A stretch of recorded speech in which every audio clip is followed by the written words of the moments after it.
पक्षी पोर जंगल में टूनी चिड़िया अपनी बेटी के साथ रहती थी। कुछ ही दिन पहले टूनी के पति की मृत्यु हुई थी। टूनी की सास ने उसको और उसकी बेटी को घर से बाहर निकाल दिया। जंगल में गर्मी का मौसम तेजी से आ रहा था। टूनी बहुत परेशान थी। एक दिन, टूनी, तुम क्या करोगी? तुम्हारी सास ने तो तुम्हें घर से निकाल दिया। अब तुम कहाँ पर रहोगी? इस साल तो गर्मी भी बहुत पड़ेगी। इसी बात की तो समझ नहीं आ रही। पिछली बार तो टूना ने लकड़ी का घर बनाया था, मगर वो घर तो तेज और गर्म हवाओं से टूट गया था और मेरे 2 बच्चे भी गर्मी से मर गए थे। तभी वहाँ पर सूरज चाचा आते हैं। नन्हे पक्षियों, इस साल गर्मी बहुत ज़्यादा होगी। तुम सभी जल्दी से अपने लिए ठंडे घरों का इंतज़ाम कर लो। लो, कर लो बात। अब क्या होगा? टूनी, तुम कहाँ रहोगी फिर? कालू, मैं तो सीधी बात कर रही हूँ। मैं तो अपने मैके चली जाऊंगी। मेरे भाइयों के घर में एसी लगे हैं। मैं तो वहाँ जाकर सुकून से रहूंगी। तुम अपना देख लो। तो फिर ठीक है, अपने भाइयों के घर ही रहना। वहाँ से वापस आने की ज़रूरत नहीं। अच्छा, तुम तो गुस्सा ही कर गए। मैं तो मजाक कर रही थी। मैं मशवरा दूँ? क्यों ना हम नदी किनारे घर बना लें। इससे जब भी हमें गर्मी लगेगी हम नदी में नहा लिया करेंगे। नहीं सोमी बहन, पिछली बार भी नदी का पानी बहुत कम रह गया था। सिर्फ हमारे पीने के ही काम मुश्किल से आया था। और इस बार तो सूरज चाचा ने कहा है कि गर्मी और ज़्यादा पड़ेगी और मेरे ख्याल से तो हमें अपने पीने के लिए भी पानी जमा कर लेना चाहिए। हाँ, टूनी बिल्कुल ठीक कह रही है और हमें जो भी करना है जल्दी करना है। फिर सब अपने घरों को चले जाते हैं। अगले दिन कालू सभी पक्षियों को इकट्ठा करता है। मैं साथ के जंगल गया था। वहाँ पर मैंने मिट्टी के घर बने देखे। मैंने वहाँ के पक्षियों से पूछा तो उन्होंने बताया कि मिट्टी के घर उनको गर्मी में ठंडा और सर्दी में गर्म रखते हैं। लेकिन कालू भाई, मिट्टी के घर तो बारिश में बह जाएंगे। नहीं टूनी, हम मिट्टी और लकड़ी दोनों को मिलाकर घर बनाएंगे। इससे हमारे घर टूटेंगे नहीं। बस अब तुम सब लोग जल्दी से घर बनाने की तैयारी करो। मैं नदी के पास से होकर आया हूँ। वहाँ पर काफी ज्यादा मिट्टी है और लकड़ियाँ भी हैं। हम वही ले आते हैं। ठीक है कालू भाई। फिर कुछ ही दिनों में थोड़ी थोड़ी मिट्टी लेकर वो सभी पक्षी आ जाते हैं और अपना घर बनाना शुरू कर देते हैं। लेकिन टूनी को तो घर बनाना ही नहीं आता था। वो परेशान खड़ी थी। मम्मा, हम अपना घर क्यों नहीं बना रहे? मुझे घर बनाना नहीं आता। पहले तो तुम्हारे पापा ही घर बनाते थे। मुझे कभी घर बनाने की नौबत ही नहीं आई। टूनी को परेशान देखकर कालू उसके पास आता है। क्या बात है टूनी, तुम परेशान लग रही हो? वो बात कुछ यूँ है कालू भाई, मुझे घर बनाना नहीं आता। पहले तो टूना ही घर बनाया करते थे। मुझे उन्होंने कभी घर बनाने ही नहीं दिया। कोई बात नहीं, तुम फिक्र मत करो। मैं तुम्हारे लिए घर बना दूंगा और तुम मेरे से घर बनाना भी सीख लेना।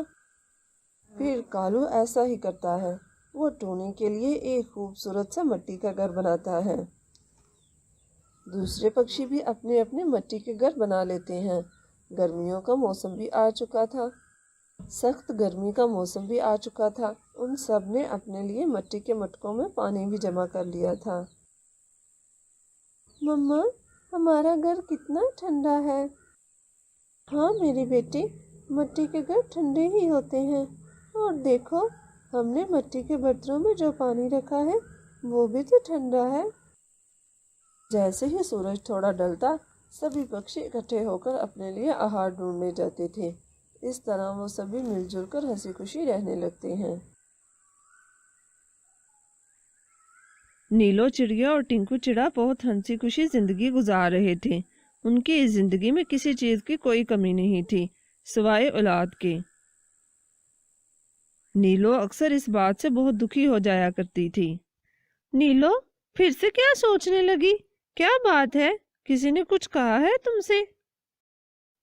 सभी कहते हैं कौन सा किसी एक ने कहा है? क्या मतलब? मुझे बताओ क्या कहा, मैं अभी पूछ कर आता हूँ। इतनी है किसी की मिजाल? सही तो कहते हैं, मैं मनहूस हूँ। इतना सब कुछ होने के बावजूद भी हमारे यहाँ औलाद नहीं। ओह, फिर से तुमने वही बातें शुरू कर दी। तुम लोगों की बातों को दिल पर मत लिया करो। वो हमेशा उसकी डारस बंधाता। नीलो चिड़िया के कुछ ही दूरी पर मोनी चिड़िया और उसकी बेटी टीना रहती थी। इन माँ बेटी की नज़र टिंकू की दौलत और उसके घर पर थी। इन दोनों ने कई बार टिंकू को नीलो के खिलाफ भड़काया। असल में मोनी मौसी ये चाहती थी कि नीलो को टिंकू छोड़ दे और उसकी बेटी टीना से शादी कर ले, ताकि वो और उसकी बेटी उसके घर पर राज कर सकें। फिर एक दिन नीलो गुजर रही थी। कैसी हो नीलो? मैं ठीक हूँ मौसी, आप कैसी हो? मैं भी ठीक हूँ। कहाँ जा रही हो सुबह सवेरे? कहीं नहीं मौसी, अपनी बहन की तरफ जा रही थी। उसके अंडे फूटे हैं ना, तो बस मुबारकबाद देने जा रही थी। अच्छा, है तो खुशी की खबर, लेकिन एक बात कहूँ, अगर तुम बुरा ना मानो तो। जी मौसी कहें, मैं भला आपकी बात का क्यों बुरा मानूंगी? आप तो हमारी बड़ी है ना। देखो, मेरी मानो तो तुम अपनी बहन के यहाँ मत जाओ। तुम्हारे यहाँ खुद तो औलाद है नहीं, कहीं तुम्हारी नहुसत का साया उस बेचारी पर न पड़ जाए। लेकिन मौसी, मैं उसकी बहन हूँ, कोई दुश्मन तो नहीं, और मुझे बहुत खुशी है उसके अंडों की। बात दुश्मनी की नहीं, मैं तो इसीलिए कह रही थी, हमारे बड़े बूढ़े कहा करते थे, ये बातें आगे तुम्हारी मर्जी। मौसी ये सारी बातें जानबूझकर करती थी। सारे जंगल वालों को भी उसने अपने साथ मिलाया हुआ था।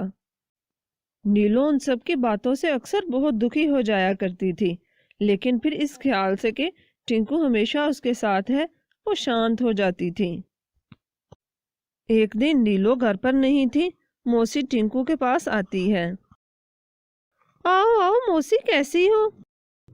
मौसी ठंडी सांस भरकर कहती है, हाँ, मैं तो ठीक हूँ, पर तुम्हें देखकर बहुत दिल कुड़ता है मेरा। इतना बड़ा घर है, लेकिन कितना सूना है। इस जंगल में सबसे खुशहाल पक्षी हो तुम, पर देखो किस्मत को कैसा दीमक लगा है। दीमक कैसा मौसी? कोई बात नहीं, जब ऊपर वाले की मर्जी होगी तब वो दे देगा। वो बात तो है, पर कब तक तुम यूं ही अकेले जिंदगी गुजारोगे? औलाद तो बुढ़ापे का सहारा होती है, सारी जिंदगी जवान तो नहीं रहोगे ना। तो क्या करूं फिर मैं? मेरे बस में तो कुछ नहीं है। क्यों नहीं है? तुम नीलो को छोड़ो और दूसरी शादी कर लो। नहीं नहीं मौसी, तुमने ये सोच भी कैसे लिया? ऐसा नहीं हो सकता। मैंने नीलो से उम्र भर जीवन साथ बिताने का वादा किया है। मैं ऐसा कभी नहीं करूंगा, और तुम भी आइंदा ऐसी बात न करना मुझसे। खैर, तुम्हारी मर्जी, देखते हैं कितने दिन तुम ये वादा निभाते हो। अब तो आसपास के पक्षी भी तुम्हारी आंखें बंद होने का इंतजार कर रहे हैं। जैसे ही तुम्हारी आंखें बंद हुई, वो इस घर पर कब्जा कर लेंगे। ऐसे ही कब्जा कर लेंगे? ये मेरा घर है और हमेशा मेरा ही रहेगा। बुरा मत मानना, जिसका कोई वारिस और सहारा ना हो, उस पर हर कोई कब्जा करना चाहता है। जब वक्त आएगा तब देखी जाएगी।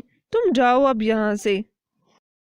नीलो ये सारी बातें सुन रही थी। उसे टिंकू का जवाब सुनकर बहुत इत्मीनान हुआ। वो खुद को बहुत खुशकिस्मत समझती थी कि जो उसे टिंकू का साथ मिला। उधर मौसी जब घर आती है, कहाँ थी माँ? टिंकू की तरफ गई थी, उस बुद्धू को समझा रही थी। छोड़ भी दो माँ, वहां तुम्हारी दाल नहीं गलनी। ऐसे ही छोड़ दूं? घर देखा है, उसका हर चीज मौजूद है, खाना पीना आरामो राइश, और तेरे ही भले के लिए कर रही हूँ। तू ही तो राज करेगी वहां। हाँ माँ, कह तो तुम ठीक रही हो।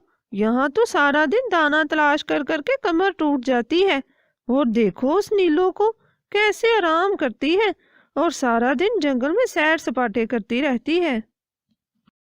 मैं सोच रही थी ये काम मुझे अकेले से नहीं हो पाएगा, कालू को ही साथ मिला लेती हूँ।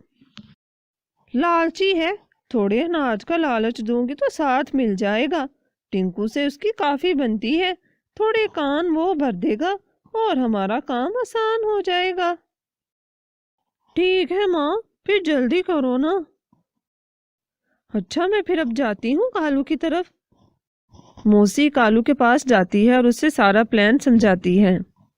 मंजूर है तो बता दो अभी से, साल भर का जो अनाज टिंकू के खेत से आएगा, आधा तुम्हारा आधा हमारा। कुछ देर सोचने के बाद कालू कहता है, ठीक है, मुझे मंजूर है। तो फिर ठीक है, जल्दी से काम पर लग जाओ। अगले दिन कालू टिंकू को कहता है, टिंकू, मेरी बातों को गलत मत समझना, मैं तुम्हारा दोस्त हूँ, दुश्मन नहीं।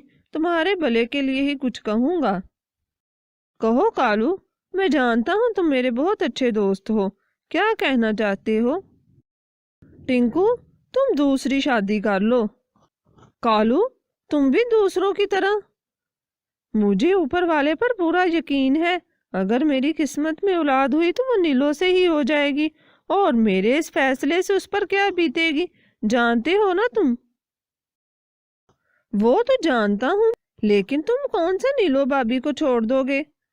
मैं तो बस दूसरी शादी का कह रहा हूँ, और देखो 5 साल हो गए हैं, अगर औलाद होनी होती तो अब तक हो चुकी होती। तुमने इतना साथ दिया है उनका, मुझे पूरा यकीन है वो तुम्हारी बात को जरूर समझेंगी। तुम एक बार बात तो करो। मैं सोचूंगा, लेकिन अभी नीलो को इस बारे में कुछ नहीं बताऊंगा। ठीक है, पहले तुम सोच लो। टिंकू घर आकर खामोशी से सो जाता है। नीलो से भी कोई बात नहीं करता, वो काफी परेशान होती है। अगले दिन कालू का जादू काम कर ही जाता है। टिंकू दूसरी शादी के लिए तैयार हो जाता है, लेकिन अब मसला ये था कि दूसरी शादी की किससे जाए। इसमें परेशानी की क्या बात है, मौसी है ना, उसकी बेटी टीना। असल में मौसी ने मुझसे कहा था कि साथ के जंगल में टीना के लिए कोई अच्छा सा रिश्ता देखूं, लेकिन अब अगर तुम तैयार हो तो तुमसे बेहतर रिश्ता कहाँ मिलेगा।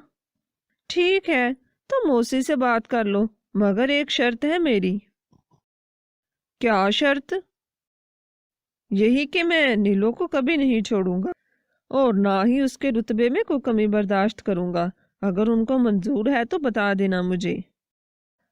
ठीक है, मान जाएंगी वो। अच्छा, फिर मैं शाम को मिलता हूँ, तुम्हारे पास खुशखबरी लेकर ही आऊंगा। नीलो की दोस्त कटो ये सारी बातें सुन रही थी। वो जाकर ये सारी बातें नीलो को बताती है। पहले तो नीलो को इसकी सारी बातों पर यकीन नहीं आता। वो टिंकू के आने का इंतजार करती है।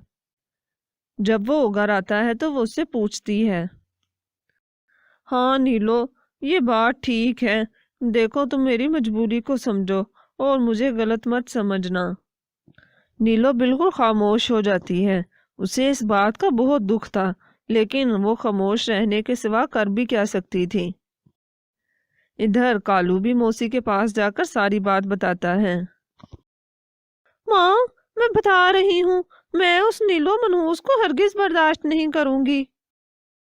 अच्छा, ठीक है, सब्र रखो, यहाँ तक मान गया है ना, आगे भी सारी बातें हमारी ही मानेगा। कालू, तुम टिंकू को हाँ बोल दो और शादी का जल्द से जल्द इंतजाम करो, मैं ज्यादा देर नहीं करना चाहती। ठीक है, फिर मैं टिंकू को परसों शादी का बोल देता हूँ, तुम लोग तैयारी रखो। फिर अगले दिन कालू टिंकू को सारी बात आकर बताता है। जब नीलो को पता चलता है कि टिंकू की दूसरी शादी मौसी की बेटी टीना से हो रही है, तो वो सारी बात समझ लेती है। नीलो की दोस्त सिर्फ कटो ही उसके पास थी। टिंकू और टीना की शादी तय पा जाती है। जंगल के सभी बासी शादी में मसरूफ थे। उधर सारी तैयारियां मुकम्मल थीं।